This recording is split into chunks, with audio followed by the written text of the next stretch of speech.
falamos lá, eu não trouxe aqui agora, mas você vai lembrar que nós dissemos que mais ou menos 6.700 caixas, 6.400 caixas de um determinado remédio para dormir são vendidos por hora no Brasil. É muita gente. E nós começamos a trabalhar o tema, então, a partir desse texto de Filipenses, e nós abordamos aquele finalzinho do versículo 5, quando Paulo diz: perto está o Senhor. Primeiro conselho bíblico que a gente pode usar, que a gente tem para andar e para vencer ou para lidar com a ansiedade, é lembrar que o Senhor está perto, que o Senhor caminha conosco, o Senhor não nos desampara, não nos desamparou e não vai nos desamparar.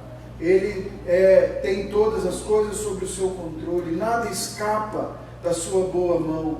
O nosso Deus é um Deus de amor, Ele é um Deus pessoal, Ele é um Deus íntimo, Ele é um Deus que entende os anseios, Ele entende as dores e as lutas do coração do homem. Soube que, com muita dor no coração, soube que uma missionária de uma determinada igreja da cidade se suicidou essa semana. Depois de um período de jejum, ela se suicidou. E eu não sei o que mais doeu no meu coração, se foi, claro, a perda da vida, a angústia que essa mulher chegou, que essa mulher ficou ao ponto de tirar a própria vida, ou foi a reação do irmão que me contou e disse que ela, então, por ela ter feito isso, ela nunca foi uma mulher de Deus. Ela nunca teve relação com Deus, porque ela chegou ao ponto do desespero da alma de tirar a própria vida. E eu disse para ele: irmão, você vai me desculpar, mas o irmão está falando uma asneira. Faça um favor para o irmão e para mim, feche a sua boca. Feche a sua boca.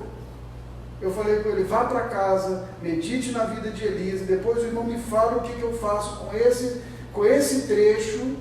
Então, se um homem de Deus não pode passar por momentos de aflição, porque foi o que nós meditamos na semana passada. Então nós vimos que sim, homens de Deus chegam em momentos de exaustão, homens de Deus chegam em momentos que tomam ações baseadas na pressão e na angústia da alma, mas nós vimos que homens de Deus são socorridos pelo seu Deus, homens de Deus reconhecem o seu Deus, homens de Deus são amparados pelo seu Deus.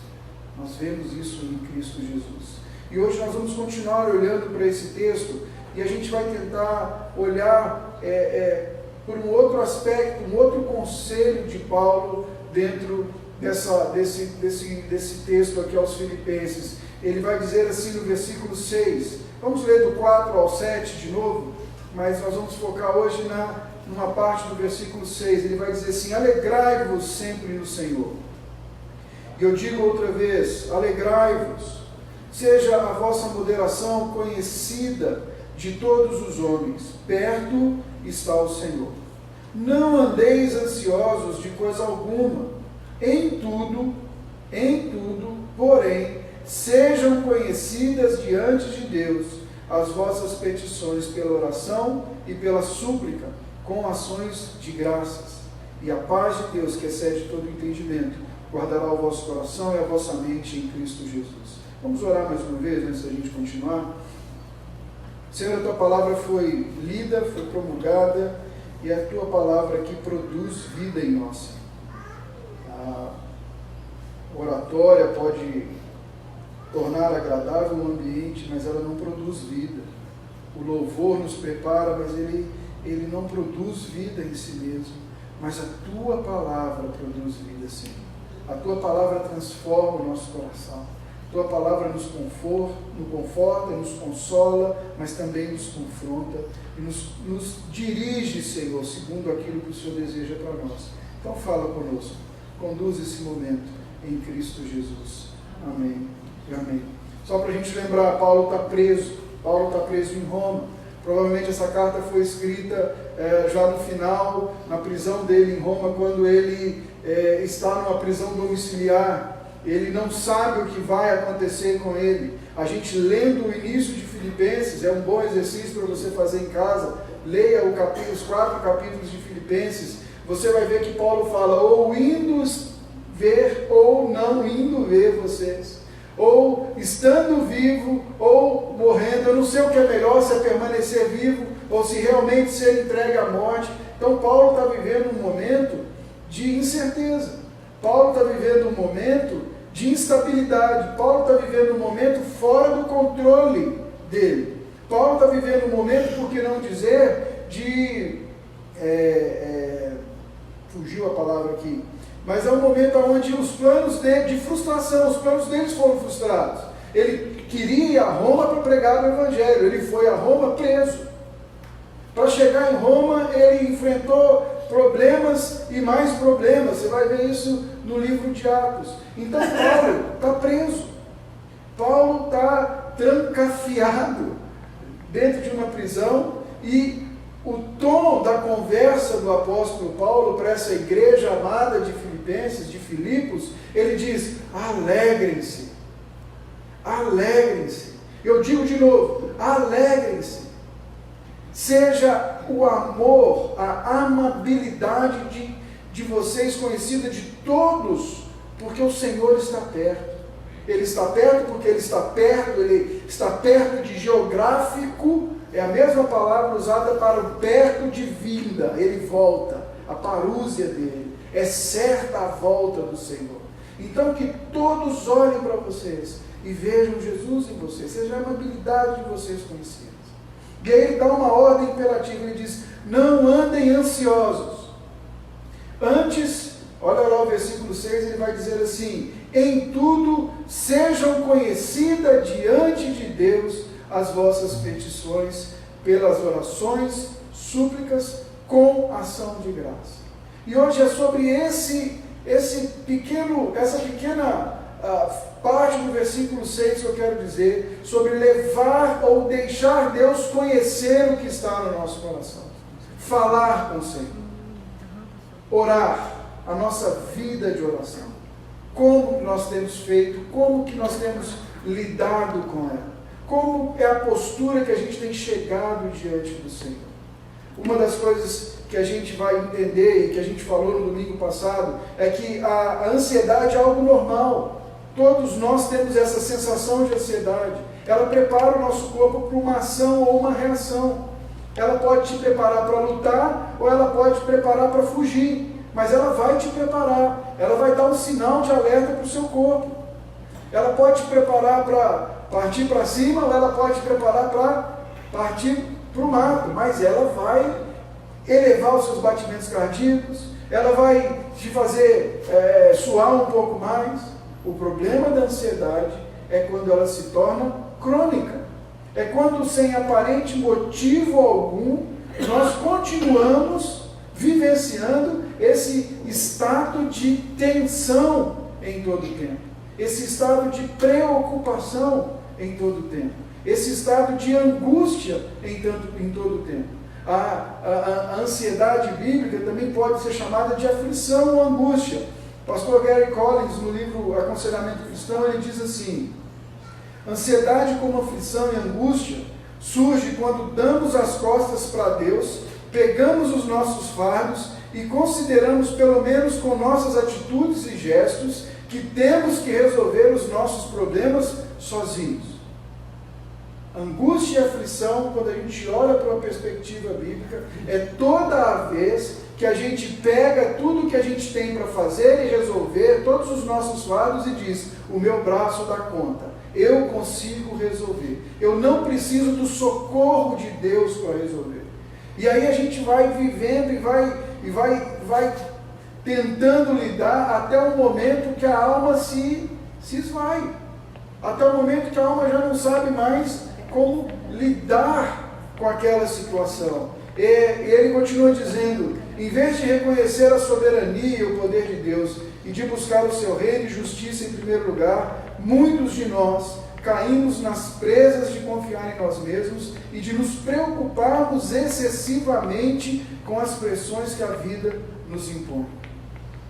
Às vezes a gente está tentando lidar com algo que a gente deveria primeiro levar ao Senhor, e a gente tenta lidar com tudo isso a partir do nosso próprio braço, a partir da nossa própria experiência, a partir da nossa própria visão de mundo, a partir da nossa própria maneira de senso ou de bom senso, que a gente acha que deve ser assim, que vai resolver, e aí a gente acaba esquecendo de levar a Deus as nossas questões.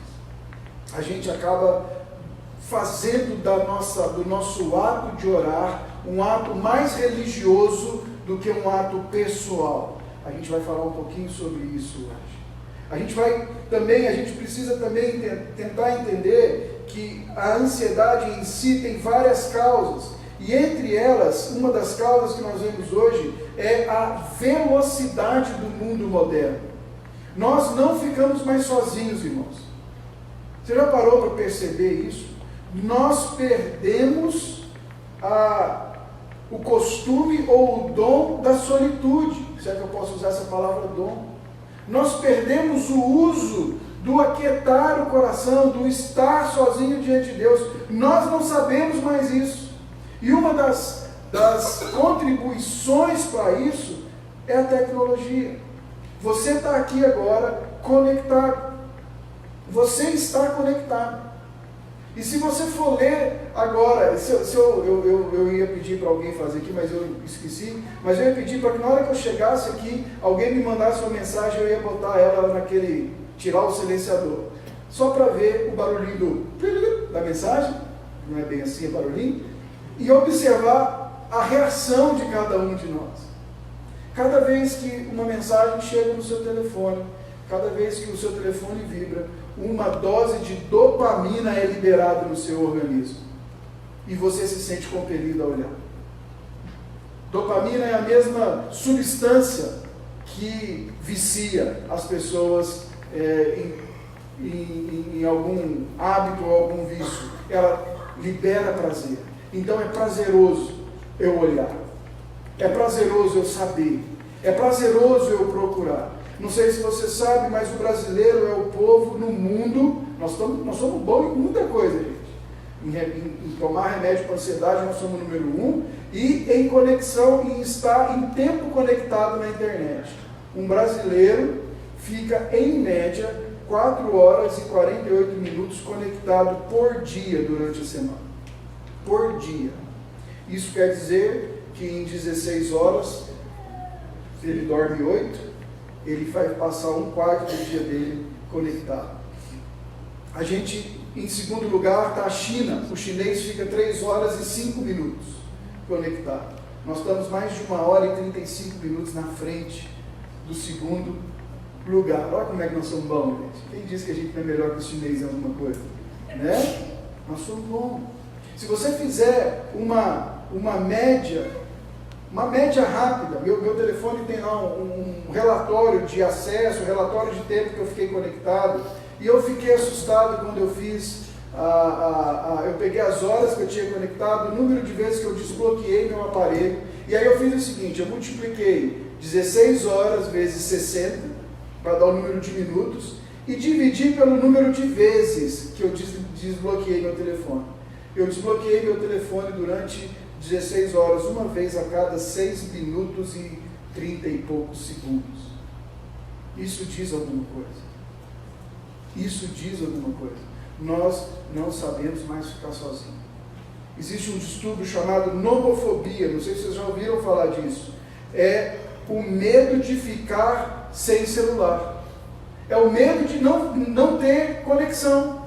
É o medo de ficar sem conexão. É o medo de ficar sem rede, é o medo de ficar sem bateria, é aquele amigo que te liga, eu não tenho nenhum assim, mas acabou o dados móvel dele, ele te liga e falou, dá para você mandar 250 mega para mim? Eu não tenho amigo assim, não tenho. Você tem, Cassandra? Não, eu também não tenho amigo assim. Mas a gente não consegue mais. Você já deve ter chegado no mercado, passou o seu cartão, e aí você para lá e parece que demorou uma eternidade com aquela maquininha. Às vezes é porque a gente fica com medo, porque às vezes não tem, né? Lá no banco vão ligar para a máquina, né? Coloco lá, estão ligando para a máquina. Máquina, o pastor está aqui e tal, né? Mas demorou 10 segundos e você já está ansioso, você já está ali, inquieto, porque nós estamos viciados na informação. Nós hoje, eu peguei uma pesquisa aqui, 58% dos homens e 47% das mulheres sofrem com isso no Reino Unido.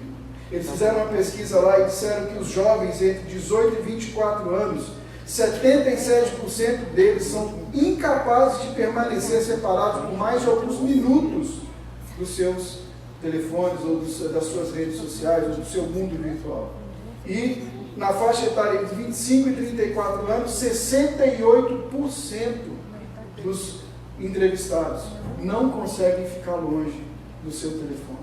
Talvez você, no meio desse culto, você vai checar o seu telefone pelo menos 3 vezes. E não é porque alguém vai te ligar, porque você sabe que a sua esposa está sentada, a minha esposa está ali sentada, ela está do meu lado. Você sabe, mas é porque você vai olhar, você quer olhar. Nós estamos viciados nisso.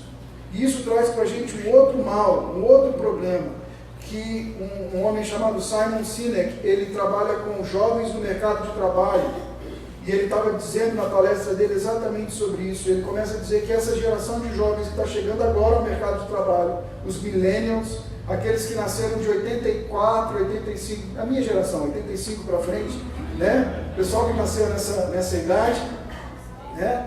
Eles sofrem hoje no mercado de trabalho. Por quê? Porque eles não sabem lidar com o mercado de trabalho. E ele começa a falar sobre vários problemas. Ele fala que os pais têm culpa nisso, porque os pais criaram essa geração dizendo que eles podiam qualquer coisa só porque eles podiam. Eles podiam ter qualquer coisa que eles quisessem. E ele dá o exemplo do menino que tira uma nota boa, mas não é porque ele mereceu a nota boa, é que o professor não quer lidar com a mãe dele. Do menino que vai para uma prova, para uma competição, chega em último e ele ganha uma medalha. E aí ele fala, isso a gente não percebe, que desvaloriza o trabalho do primeiro e faz o que chegou em último se sentir pior, porque ele sabe que estão dando aquela medalha para ele por dó. Mas aí o que a gente faz? A gente celebra isso. Só que esse jovem chegou no mercado de trabalho, ele chegou na empresa dele, e agora o patrão dele não dá uma medalha para ele quando ele entrega um relatório atrasado. Essas são as palavras da palestra desse homem. E a gente não está sabendo lidar com essa nova geração, porque é uma geração que está o tempo inteiro conectada. É uma geração que está o tempo inteiro online, o tempo inteiro plugada. Essa geração está nos ensinando a viver um outro problema que nós estamos enfrentando hoje, que ele chama de vidas editadas. Nós estamos vivendo uma mudança de era, irmãos. Não apenas uma década nova, um milênio, uma era nova. As relações estão se reinventando na humanidade. E ele vai dizer que hoje as vidas são editadas porque elas são vividas no mundo virtual. E no mundo virtual tudo é perfeito. Ou seja, há 10 anos atrás você não tinha profissões como nós temos hoje, como o influencer digital. É aquele cara que acorda de manhã e ele vai escovar os dentes dele, ele liga a câmera e diz, oi, tudo bem? Eu queria falar para vocês, hoje a noite foi muito legal e eu estou aqui escovando os meus dentes. Eu estive lá com a doutora Kel, Clínica Sorriso, e ela me falou que eu preciso escovar meus dentes agora redondo. Aí faz aquele stories gigante contando como foi a vida dela. E aí ela vai colocando alguns produtos. Não existia isso, é um nicho novo de mercado. Eu não estou fazendo juízo aqui, vocês estão entendendo? Eu estou dizendo que é uma vida editada. Porque ele vai colocar, porque ele é influencer, ele tem que colocar o melhor. Nós estamos no tempo do antes e depois. Você vê o cara lá, antes, né, uma foto antes, depois ele coloca o depois, aquela coisa linda, maravilhosa. Só que nós não postamos o meio. Nós não postamos o que custou para chegar do antes para o depois. Nós não postamos para saber se doeu, se não doeu, se foi custoso, se teve que ralar, se teve que malhar. Mas quem está vendo essa vida editada quer de uma hora para outra. Quer as coisas agora, já. Então a gente está sofrendo com uma vida ditada por aparência e por aquilo que alguém diz que é sucesso, que alguém diz que é bom, que alguém diz que é legal. Essa pesquisa que eu achei interessante aqui, ó. 1 em cada 5 pessoas reduziram a sua relação com alguém na vida real após um conflito no mundo virtual. 1 em cada 5 pessoas reduziu a sua relação pessoal com alguém por causa de uma treta no mundo real. É só você olhar para os bancos da nossa igreja e você vai ver que desde o processo eleitoral perdemos gente. Mas nenhum de nós teve uma conversa frente a frente com essas pessoas. Foi as nossas supostas pseudo-posições que os levaram a se afastar. Talvez você já tenha visto isso em casa, talvez você já tenha mandado um WhatsApp e a pessoa interpretou que você, a carinha que você colocou, ela interpretou errado e veio brigar com você depois. Nós estamos vivendo esse momento singular. Nós estamos vivendo um momento de hiperconexões, nós estamos vivendo um momento de uma vida sonhada dos outros que estão dizendo para a gente que deve ser. Nós estamos vivendo um momento onde as pessoas só mostram o glamour de ganhar o primeiro milhão, mas não te explicam que até chegar lá tem muita renúncia para acontecer. Nós estamos vivendo em função de mostrar para alguém como ele precisa ser para ser bem sucedido e para ser aceito. E mais do que isso, a internet é uma bênção, é maravilhoso, mas ela também é esse fator de nos afastar da realidade. Ela pode ser às vezes um choque de realidade, um choque bom, mas ela também é um produtor de ansiedade. Eu mesmo, quando estava terminando de fazer o meu sermão, meditei durante a semana, fui fazendo as minhas questões aqui, aí sexta-feira, tinha sentado quase terminando, os algoritmos, né, vão vendo as suas pesquisas, e aí eu entrei no YouTube para ver um vídeo desse Simon Sinek que ele estava falando, e aí o YouTube me deu uma dica, que seria muito bom eu assistir. E você sabe o seguinte, irmãos, tem pregadores, tem bons pregadores, que são aqueles bons pregadores, e tem o que eu chamo de mutantes, que são aqueles caras que são criadores, são referência, eles vão ditando tendência, vão entendendo coisas do texto bíblico que você nunca viu que estavam ali. E aí o YouTube me falou para eu assistir um desses mutantes falando sobre ansiedade. O que aconteceu comigo? Eu fiquei mais ansioso ainda. Por quê? Porque eu já tinha fechado meu sermão. Se eu vou assistir o cara fala e eu estou falando um negócio que o cara não está falando, aí ferrou. Aí você começa a ficar remoendo aquilo. Então, a vida virtual é uma produtora de ansiedade. Ela tira de nós a solitude. Ela tira de nós, irmãos, presta bem atenção no que eu vou te falar, o contentamento. Muitos de nós não conseguem se contentar com o que tem, porque está olhando para o que não tem. Porque disseram que é assim que tem que ser as coisas. Esse é o padrão do corpo, esse é o padrão da beleza, esse é o padrão da família perfeita, esse é o padrão da igreja perfeita, esse é o padrão do pregador perfeito, esse é o padrão do músico perfeito, do missionário perfeito, esse é o padrão da dona de casa perfeita. Está tudo ali editado, está tudo ali colocado. Eu me lembro que eu estava no aeroporto em Atlanta e eu ia dar carona para uma moça voltar para o Brasil. A gente marcou de vir no mesmo voo, eu e o tio Wellington e ela. E ela mandou uma foto para a gente identificá-la no aeroporto de Atlanta, no portão de embarque. Irmãos, eu rodei o portão de embarque com aquela foto, olhava no computador, rodava, não achei a mulher. Daqui a pouco, faltando um pouquinho antes de embarcar, veio uma senhora falar comigo. Olá, vocês que são Gustavo, sim, eu sou fulano. Eu falei, mas não é. Você não é essa. Aí eu olhei na tela do computador, olhei para o tio e falei, mas diferençou demais. A vida editada, a vida do Photoshop, a vida da maquiagem, a vida do make-up.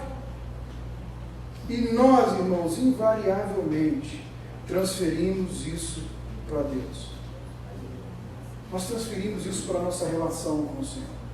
Paulo vai dizer aqui para os filipenses, ele vai dizer assim, não andem ansiosos por nada, mas parem e façam conhecida as suas petições, faça conhecida ao Senhor aquilo que tem gerado em você essa ansiedade. Pare um pouco.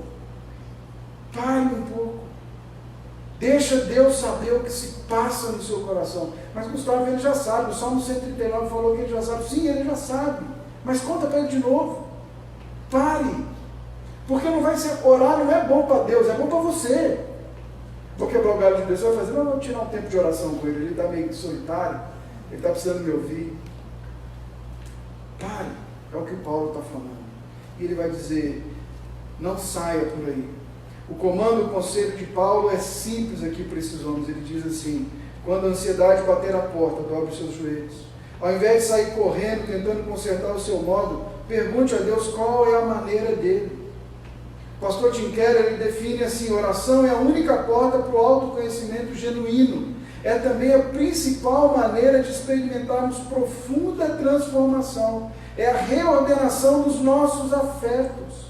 É de joelhos que nós nos conhecemos, é de joelhos que nós colocamos as coisas em ordem, é de joelhos que a gente acalma, é de joelhos que a gente percebe outras perspectivas ao nosso redor, é de joelhos que a gente se rende, é de joelhos que a gente entrega as bets, é de joelho, é isso que ele está dizendo. É a maneira de conhecer a Deus e tratá-lo, enfim, como Deus. Quando a gente para diante dele, quando a gente para falar com ele, para ouvi-lo. A oração é mais do que a chave que necessitamos para fazer e ser na vida. E o que eu quero falar com você hoje? Pelo menos três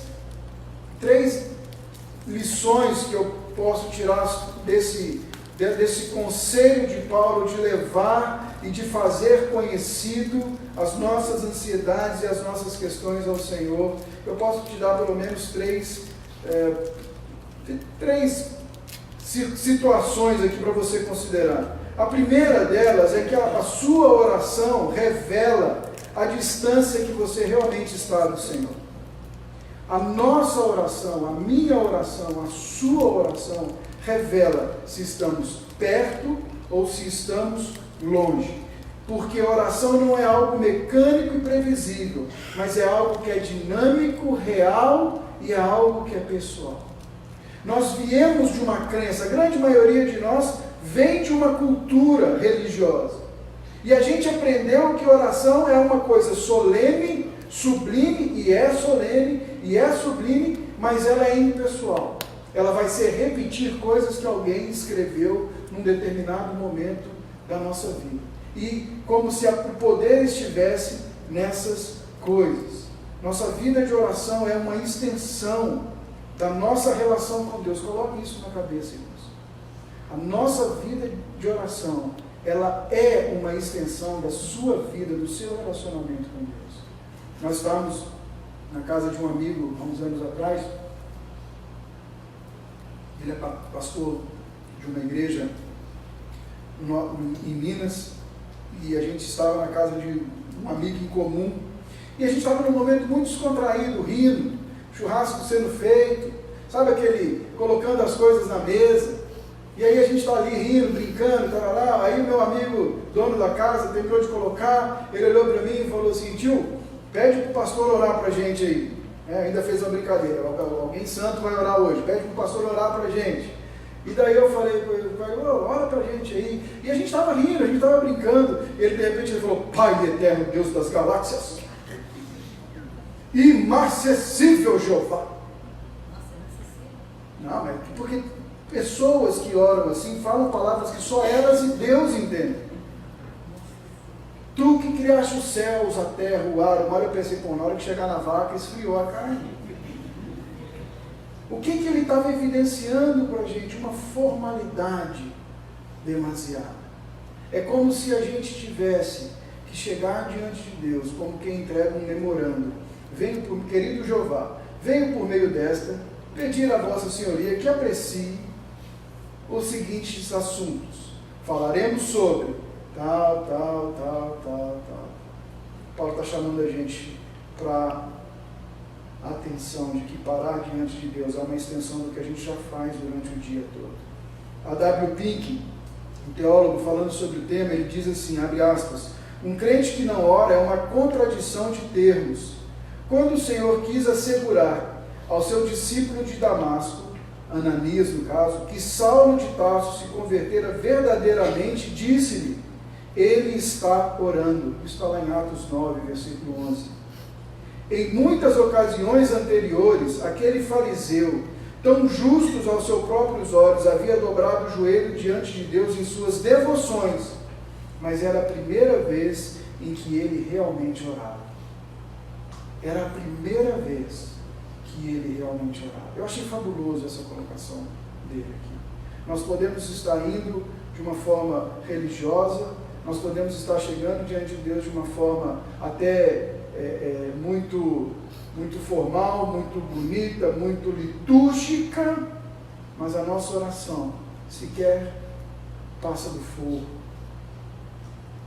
Nós não somos percebidos.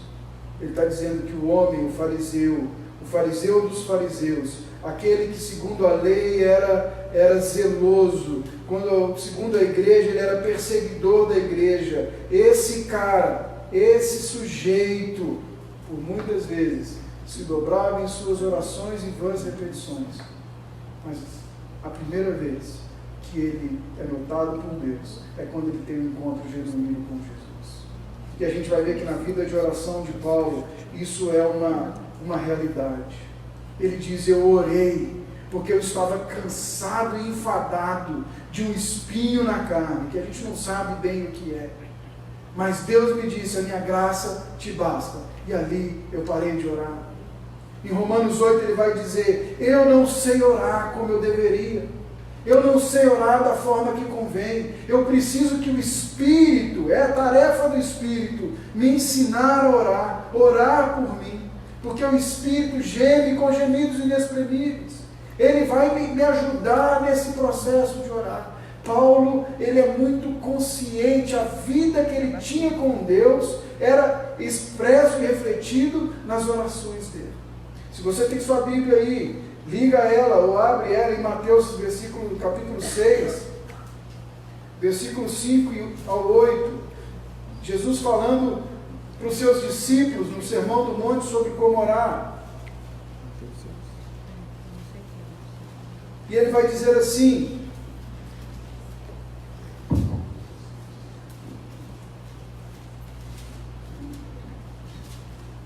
e quando orardes, versículo 5, não sereis como os hipócritas, como os atores, como aqueles que fazem um papel no teatro. Esses eram os hipócritas, que dependendo do papel colocavam uma máscara ou outra. Esses eram os hipócritas. Então não sejam como eles. Não façam um papel, não interpretem um papel enquanto vocês estiverem orando. Não é um personagem, o Gustavo o crente, que vai orar agora, depois tem o Gustavo o trabalhador, o Gustavo o fulano. Não sejam como os hipócritas, porque eles gostam de orar em pé, nas sinagogas e nos cantos das praças, para serem vistos dos homens. E em verdade vos digo que eles já receberam essa recompensa, porque eles oraram para serem vistos e foram vistos. É isso que eles buscaram enquanto oraram, serem vistos, serem percebidos, serem admirados, serem contados como grandes homens de Deus. Nossa, você viu a oração do irmão? Rapaz, ele falou palavra lá que eu não faço ideia do que significa. O homem deve ser um homem culto de Deus, erudito do Senhor. Que oração bonita. Quando eu morrer, por favor, pede para o irmão vir fazer uma oração por mim. Pode ser que não console ninguém, mas pelo menos eu vou chegar lá no céu com uma oração bonita na minha frente. E aí ele continua dizendo, Jesus vai dizer assim, tu porém, quando orar, entra no teu quarto e fechada a porta, orarás a teu Pai que está em secreto. E teu Pai que vem em secreto te recompensará. E orando não useis vãs repetições como os gentios, porque presumem que pelo seu muito falar serão ouvidos. Não vos assemelheis, pois, a eles, porque Deus, o vosso Pai, sabe que tendes necessidades antes que vos peçais. Versículo 9, orais assim, portanto orareis assim, Pai nosso, que estás no céu. Do versículo 6 ao versículo 9, ele vai repetir 4 vezes a sentença, Pai. Jesus presume que a oração é um ato relacional. é um ato de intimidade.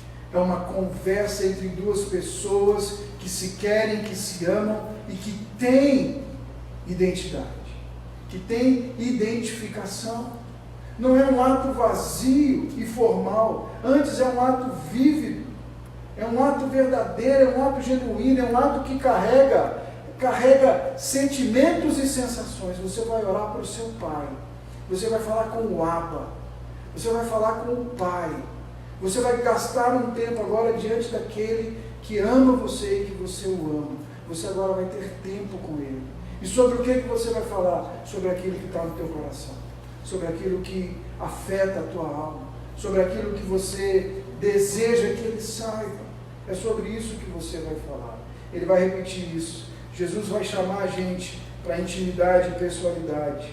Deus é o único ser que não tem como a gente mascarar nada dele. Sempre que você estiver diante de Deus, sempre que eu e você estamos diante de Deus, estamos sem filtro, estamos sem vida editada, estamos sem um filtro novo do Snapchat, estamos sem uma figurinha nova do WhatsApp. Não, nós estamos como somos. Ele já nos conhece, não tem o que você esconder dele.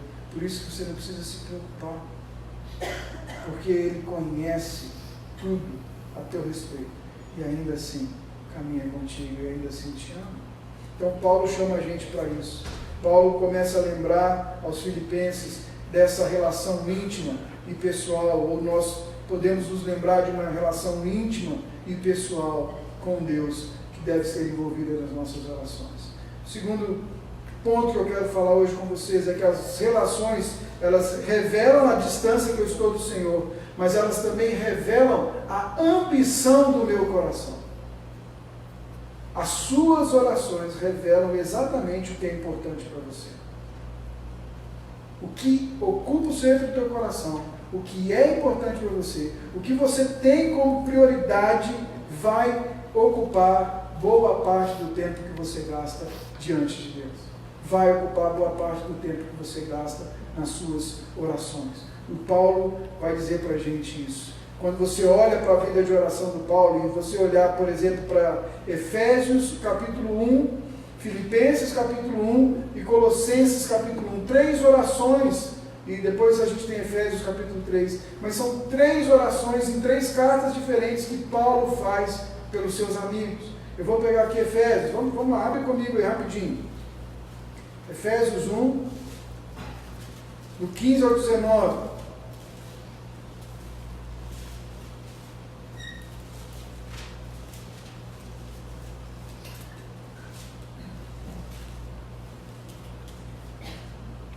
Ele vai dizer assim, por isso, eu tendo ouvido a fé que há entre vós, no Senhor e no amor para com os santos, não cesso de dar graça por vós, fazendo menção de vós nas minhas orações, para que Deus de nosso Senhor Jesus Cristo, o Pai da glória, vos conceda espírito, sabedoria e de revelação no pleno conhecimento dele, iluminado os olhos do seu coração, para saber qual a esperança do seu chamamento, qual a riqueza da sua glória e qual a sua herança nos santos.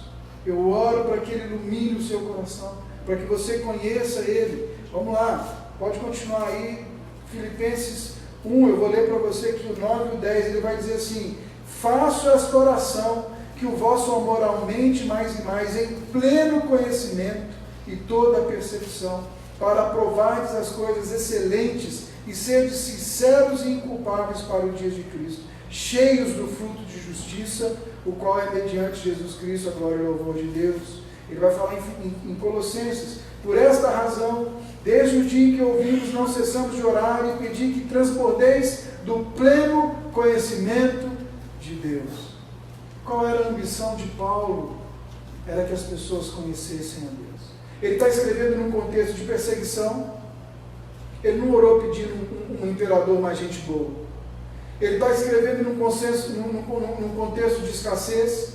Ele está escrevendo num contexto de ameaças, de dificuldade, de perigo, de morte, de opressão. Ele está escrevendo num contexto onde as pessoas eram separadas dos seus entes queridos. Se nós estamos admitindo que é a segunda prisão de Paulo, provavelmente ele está ali próximo ao período de maior perseguição do Império Romano.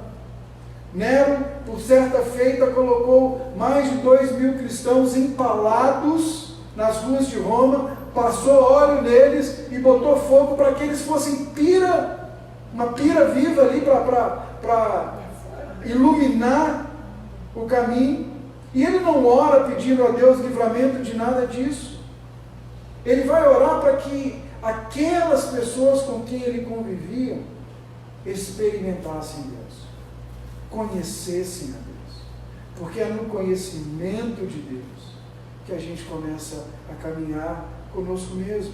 Ele não há pedidos eu coloquei aqui, Paulo não ora pelos bens que hoje seriam top 5 das nossas listas de desejo e que estariam nas nossas orações, rápidas, feitas pela manhã, porque a gente tem um dia tarefado pela frente. Paulo não teria as mesmas top 5 necessidades que eu e você temos hoje. Ele vai orar para que as pessoas conheçam mais a Deus. Ele vai orar para que Deus se apresente a eles. Ele vai dizer lá em Efésios 1,18, ele pede para que, tendo iluminado os olhos do coração, e isso significa permitir que a verdade nos penetre e se apodere de nós em profundidade, a ponto de nos transformar. Ter o coração iluminado é quando você caminha sabendo de uma verdade, mas em algum momento desse processo você experimenta essa verdade.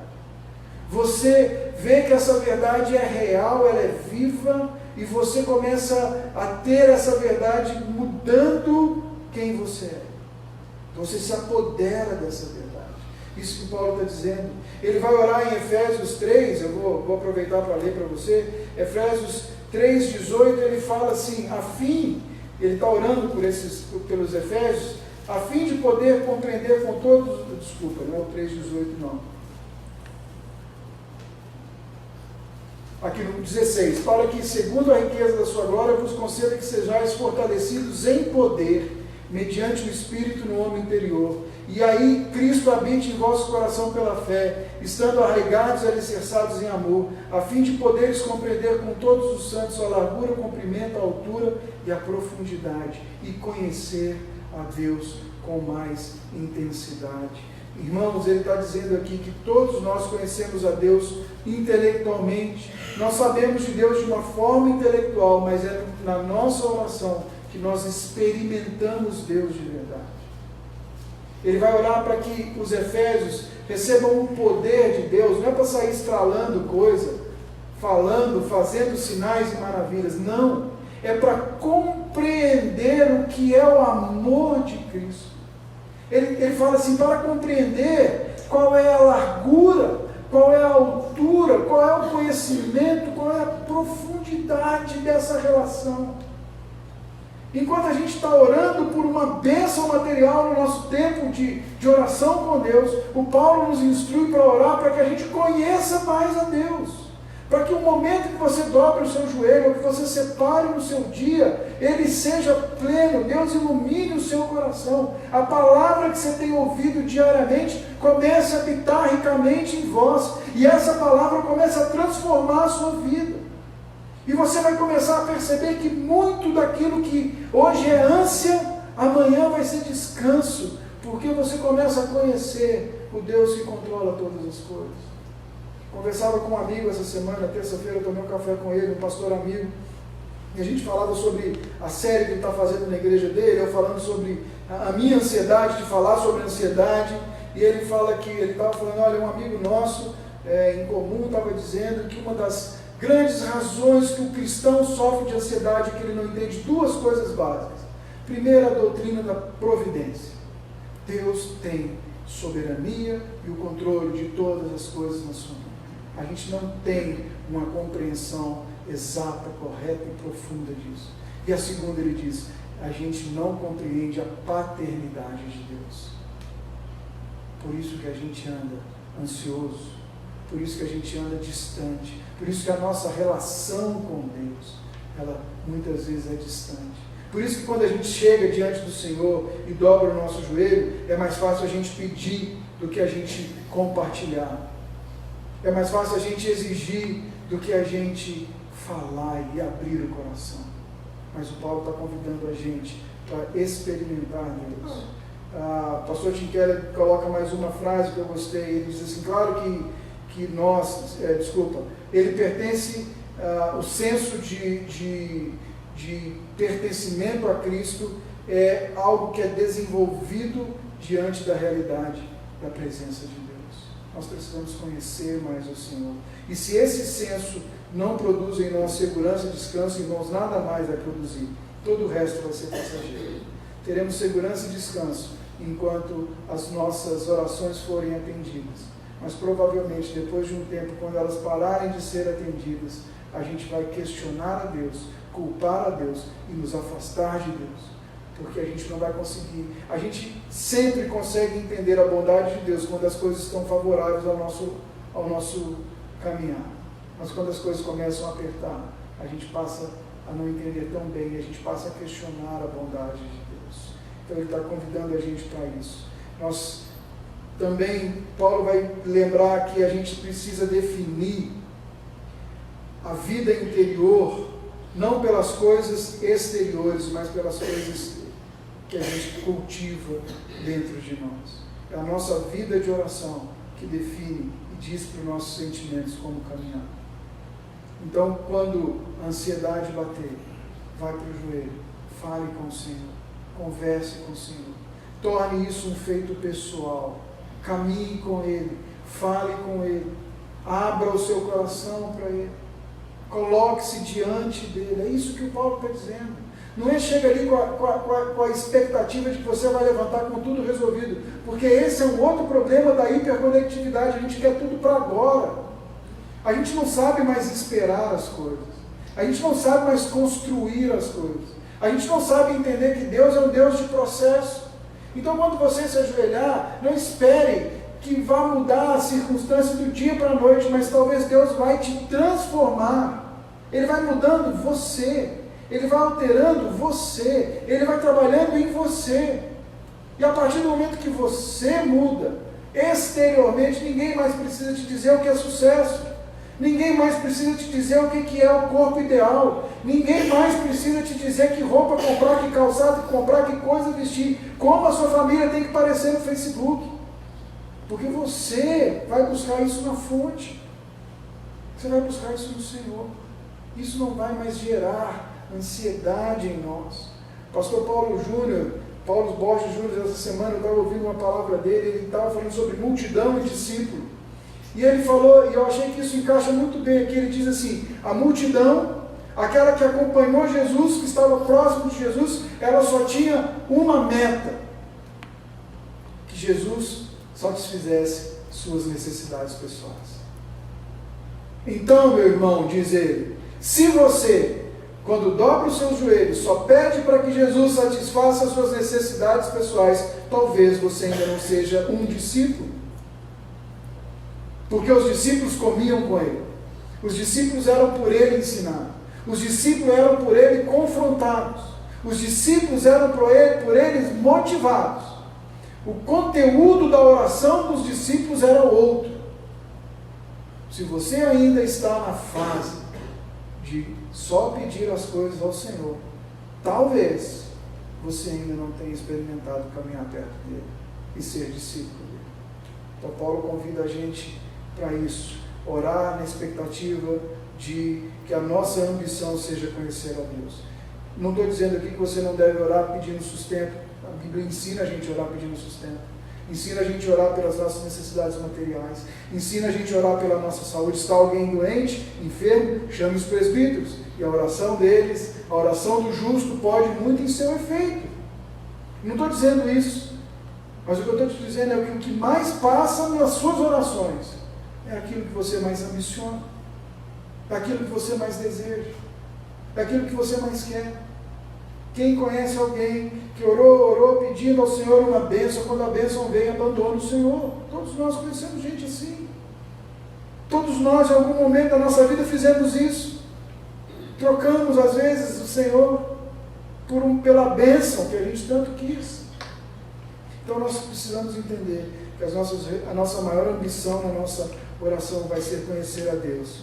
E terceiro, Paulo vai nos ensinar que a nossa oração é para nos levar a focar no que realmente importa. Nós não sabemos mais o que fazer quando ficamos sozinhos. Por dentro, por fora a gente precisa projetar uma imagem, a gente precisa projetar um filtro que não necessariamente reflita o que estamos vivendo. Irmãos, esse é o maior inimigo do discipulado cristão. Chama vida de aparência. Nós cristãos aprendemos a viver de aparência. Está tudo bem, está tudo bem. Não tem problema. Eu não tenho, não. Você não precisa falar comigo. Fala com a fulana. A fulana tem problema. Agora eu não tenho problema. Eu não preciso mudar nada. Está tudo muito bem comigo. Nós vamos colocando esses filtros por aí afora, né? E a oração nos lembra que a nossa prioridade não é o filtro externo, mas é aqui dentro. É o que está aqui dentro do coração, porque Deus vê. Eu não vejo, mas Deus vê. Deus sabe. Deus conhece. Deus sonda. E sabe por que muitas vezes nós crentes nos sentimos angustiados? Porque a gente está vivendo uma vida dupla, irmãos. Domingo a gente é perfeito, mas a gente vai dormir uma hora. Uma hora as nossas ansiedades vão bater a porta.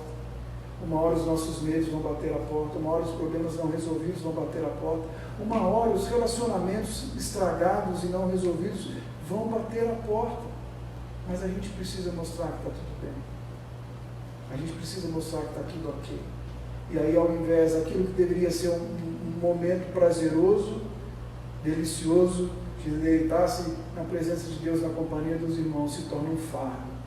Porque eu vou ver aquele irmão, porque eu vou ver aquela irmã, porque eu tenho que botar um sorriso diferente na cara para ir na igreja hoje à noite, senão a coisa vai ficar ruim, e as pessoas vão perguntar, e as pessoas vão perceber, e o que os outros vão dizer? Nós precisamos priorizar a nossa vida interior. John Owen, puritano, pregador puritano, ele vai dizer assim: o ministro pode encher bancos da igreja, pode encher a lista de membros, pode encher a boca do público, mas aquilo que ele é quando está de joelhos diante de Deus, o Todo-Poderoso, em secreto, isso é o que ele é e mais nada. Ele pode passar uma imagem, eu aqui como pastor posso passar uma imagem, você pode achar legal a minha oratória, a minha retórica, a minha exegese, pode ser legal, talvez aqui tem 50% de vocês estão prestando atenção, 20% conversando, 15% olhando no celular, 10% querendo saber o que vai comer depois, né? É assim que funciona. Mas o que eu sou quando eu chego na minha casa e dobro o meu joelho, não é nem o que eu mostro para minhas filhas, mas é o que eu sou quando eu dobro o meu joelho no secreto. É isso que eu sou. E Deus me conhece. Deus te conhece, meu irmão. Nós precisamos priorizar a nossa vida interior.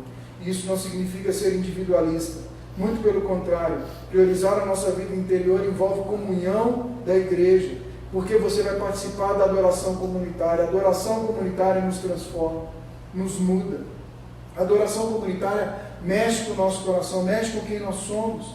A comunidade nos transforma. Na comunidade que a minha vida de oração se manifesta.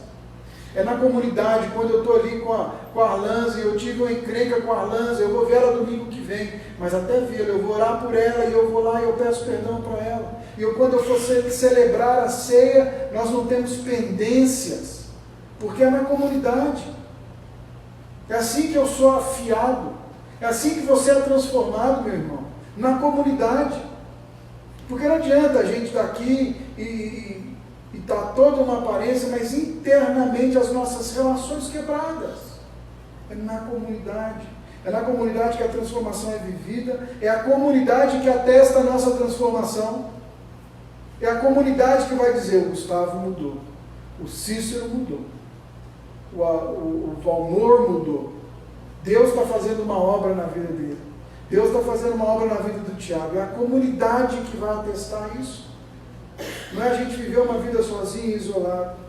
A profundidade da oração privada e da oração pública, elas crescem juntos. Então a nossa vida de oração revela a distância que nós estamos em Deus. Revela as nossas ambições. E revela o quanto a gente precisa cuidar do nosso homem interior. quando a gente faz isso e a gente apresenta diante do Senhor aquilo que nos gera ansiedade, a gente chega nessa perspectiva diante de Deus, as coisas tomam uma forma um pouco diferente. No momento de oração, e eu quero encerrar com isso, no momento de pressão maior da vida de Jesus, o que ele fez? Ele dobrou os joelhos. Se você vai olhar em João, nos momentos finais, no cenáculo, o que ele faz? Qual é o último instante que ele gasta com seus discípulos? Orando por eles. Pai, eu oro para que o Senhor os guarde. Eu não oro pelo mundo, eu oro por esses que o Senhor me deu. Para que o Senhor os guarde, que o Senhor os mantenha, que o Senhor os santifica na verdade. Ele sai dali angustiado. Mateus vai dizer que ele diz: a minha alma está profundamente angustiada. Ficai aqui, enquanto eu vou mais à frente para orar. E a gente vê Jesus de joelhos orando. E qual é o conteúdo da oração de Jesus? Ele fala: Pai, a minha vontade é que eu não passasse por esse momento. Essa é a minha vontade. Peraí, mas ele não fez uma oração bonita, estrondosa, maravilhosa? Pai, manda a cruz que eu estou pronto para matar no peito. Não. A minha vontade é não passar por isso. Mas eu sei que a minha vontade maior é fazer a sua vontade. Eu quero te obedecer, Pai. Ir para a cruz? Não quero. Te obedecer é tudo que eu quero. E se para te obedecer eu preciso ir para a cruz, que seja feita a sua vontade. Na cruz, quando colocavam sorte sobre as suas vestes, ali já crucificado, fazendo piada dele, ele olha para aqueles homens e diz: Pai, perdoa. Eles não estão entendendo o que eles estão fazendo. Eles não estão entendendo o que está acontecendo aqui. No momento mais angustiante da vida de Jesus, quando a pressão era maior que ele poderia enfrentar, ele não procurou uma forma de escapar do problema, ele não procurou uma maneira sensata de resolver, ele foi orar. E esse é o meu convite para você nessa noite. Eu não sei o que você vive, eu não sei como você tem enfrentado as circunstâncias do dia, eu não sei as suas ambições, eu não sei se a vontade de ter seus sonhos realizados, seus desejos realizados, é aquele motor das suas ansiedades. Talvez seja nos seus relacionamentos, talvez seja com seus filhos, talvez seja você, né? Minha filha está na idade de vestibular, talvez seja com o futuro, talvez seja com o Evangelho, talvez seja com a igreja, talvez seja com a sua saúde. Eu não sei qual é o motor gerador das suas ansiedades. Mas o que o Paulo está dizendo para a gente aqui é: deixe o Senhor saber. Desconecte-se para conectar-se. Dobre os seus joelhos na intenção não apenas de ter resolvido o seu problema, mas de levantar diferente. De levantar com uma experiência de Deus, com uma visitação do Espírito Santo de Deus, que vai trazer conforto e consolo à sua alma, mesmo que a situação não esteja resolvida. Antes de pedir um novo empréstimo para resolver o problema financeiro, vai orar e perguntar se é isso. Antes de começar um novo negócio, vai orar e vai saber se é isso. Antes de conversar na sua relação amorosa, vai orar e vai saber se é isso. Colocou os pés pelas mãos, vai orar e vai saber como resolver. Torne-se frágil diante de Deus, vulnerável. Muitas vezes a gente chega diante do Senhor querendo ser forte, mas Ele está vendo que o nosso coração está em frangalhos.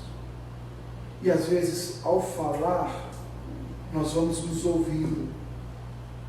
E muitas das vezes, enquanto nos ouvimos, o próprio Espírito de Deus diz: você não está pedindo realmente isso, né? Presta atenção no que você está falando. E aí, no meio da sua oração, você começa a falar: Senhor, realmente, eu acho que eu estou enganado, me perdoa. Deus começa a encontrar o nosso coração. Essa é uma das formas bíblicas de lutar contra a ansiedade. Deixe o Senhor saber das suas necessidades, daquilo que te aflige a alma. É mais barato, inclusive, falar com Ele. Deixe o Senhor saber. Fale com o Senhor. Antes de você procurar alguém para falar, fale com o Senhor. Ouça o Senhor. Nós precisamos, irmãos, e eu quero terminar dizendo isso antes de orar com você. Eu quero terminar te dizendo que você precisa repensar a tua dinâmica, a tua rotina diária com Deus. Você precisa ir contra a corrente do mundo e gastar e investir tempo do seu dia em oração, em meditação da palavra. Sabe o que mais me choca nesse processo todo? É que a gente vai talvez num curso, a gente vai talvez num seminário, e aí você vai ouvir alguém que vai aparecer lá com um ar de piedade, e ele vai dizer que você precisa parar tudo por 10 minutos, desligar todos os sons e esvaziar a sua mente numa técnica ancestral de meditação, e isso vai melhorar a sua vida. Meditação na Bíblia não é esvaziar a mente. Meditação cristã é encher a mente com a pessoa de Deus. E o pior é que o crente que ouve essa coisa, você chega na casa dele, ele está lá sentado na posição de lótus, assim, não fale comigo, porque agora eu estou meditando. Você orou já, irmão? Não posso, só depois da meditação, se der tempo. Por quê? Porque na vida editada estão dizendo para a gente que é assim que faz. Porque é assim que estão dizendo para a gente. Nós não conseguimos ficar, às vezes, 5 minutos em silêncio diante de Deus. Não estou dizendo nem para... Se você não sabe o que falar, fique em silêncio. Olha, esse Senhor, eu não sei o que orar. Então eu estou aqui. E quando a minha mente vagar, me ajuda a trazer de volta, Senhor. Nós não conseguimos parar diante da presença de Deus. Nós não conseguimos gastar tempo do nosso dia com o Senhor. Sabe, irmãos, eu preciso confessar a vocês, orar é uma batalha para mim. Se eu te disser isso, talvez domingo que vem você não venha aqui mais, mas orar para mim todos os dias é uma batalha. E tem dia que eu perco essa batalha, irmãos. Tem dia que desbloquear meu celular às 6:30 da manhã, quando eu saio da cama, é mais interessante do que dar um beijo nas minhas filhas, colocá-las para fora de casa para elas irem para a aula, e aí então ter meu tempo devocional com Deus. É uma batalha, é uma luta. É uma luta porque a gente foi ensinado na performance, porque a gente foi ensinado, a nossa herança renovada, ou pentecostal, ela diz que oração é para ter poder, é para fazer o chão tremer. O chão vai tremer, o bicho vai pegar, né? Como diria Teodoro Sampaio. A gente acha que esse é o conceito de oração, mas quando você vai para a Bíblia, você vai ver que oração é aquele momento silencioso em que Deus transforma a sua vida, em que Deus apresenta Cristo Jesus para você, em que Deus te conforma com Cristo Jesus, em que Ele te direciona, te dirige e acalma a tua alma. Então, antes da gente orar, eu quero te convidar a fazer um propósito diante de Deus, se você assim quiser, de batalhar diariamente para priorizar o seu tempo com Deus. Pegue a sua palavra, leia, ore a Bíblia. Ore a Bíblia, pastor, pegue os salmos, pegue um salmo por dia, ore os salmos. Ah, mas pastor, ela não fala para a gente não repetir. Não estou falando para você repetir o salmo. Senhor, eu vou orar agora. O Senhor é meu pastor e nada me fala. Não.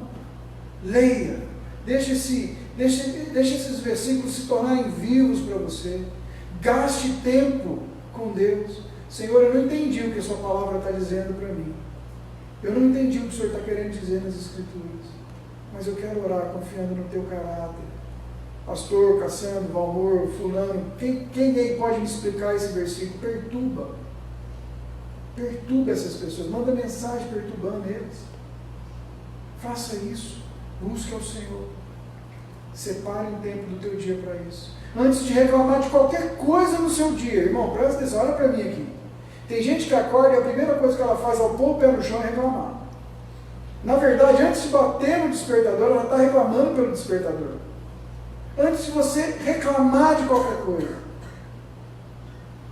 olhe, coloque o teu joelho no chão, separe um lugar, não consigo ajoelhar, senta. Pastor, eu oro em todo lugar, todo momento eu oro. Eu oro quando eu estou dirigindo, eu oro quando eu estou caminhando. Ótimo, isso é maravilhoso, orar sem cessar. Sim, mas nós precisamos de parar um momento do nosso dia, de desconectar de tudo e dizer, Senhor, o Senhor é minha prioridade agora. Faça isso, eu tenho certeza que você vai começar a experimentar uma relação diferente com o Senhor.